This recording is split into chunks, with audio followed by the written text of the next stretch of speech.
আমার শপথ গ্রহণের কথাটোই মই জনাই দিছো 3 তারিখ অক্টোবরত আমার বিপিএফ দলের সরকারের শপথ গ্রহণ হব।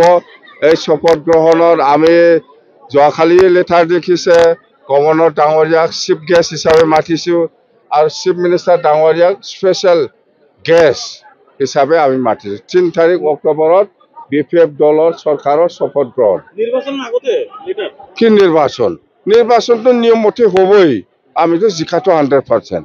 আরে আমি সরকার বনাবো আগত চাকি জনাই নিদিলে ইহঁতে কিবা নোৱাৰিব পাৰি না, সেইকাৰণে আগত চাকি আমি জনাই দিছে, লেটাৰ দিছে। আমি লেটাৰ দিছে।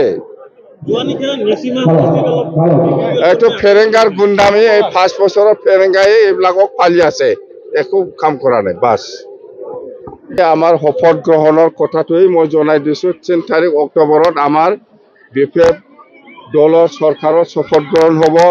এই শপথ গ্রহণের আমি যোৱাকালি লেটার দেখিছে গভর্নর ডাঙরিয়াক চিফ গেস্ট হিসাবে মাতিছো আর চিফ মিনিস্টার ডাঙরিয়াক স্পেশাল গেস্ট হিসাবে আমি মাতিছো। 3 তারিখ অক্টোবরত বিপিএফ দলের সরকারের শপথ গ্রহণ। নির্বাচন আগতে লেটার কি নির্বাচন তো নিয়ম মতে হবই।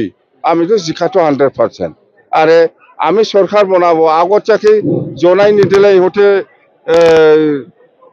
কিবা নোৱাৰিব পাৰি না, সেইকাৰণে আগত চাকি আমি জনাই দিছে, লেটাৰ দিছে। আমি লেটাৰ দিছে। এইটো ফেৰেংগাৰ গুণ্ডামি, এই 5 বছৰৰ ফেৰেংগাই এইবিলাকক পালি আছে, একো কাম কৰা নাই। বাস আমার শপথ গ্রহণের কথাটোই মই জনাই দিছো 3 তারিখ অক্টোবরত আমার বিপিএফ দলের সরকারের শপথ গ্রহণ হব।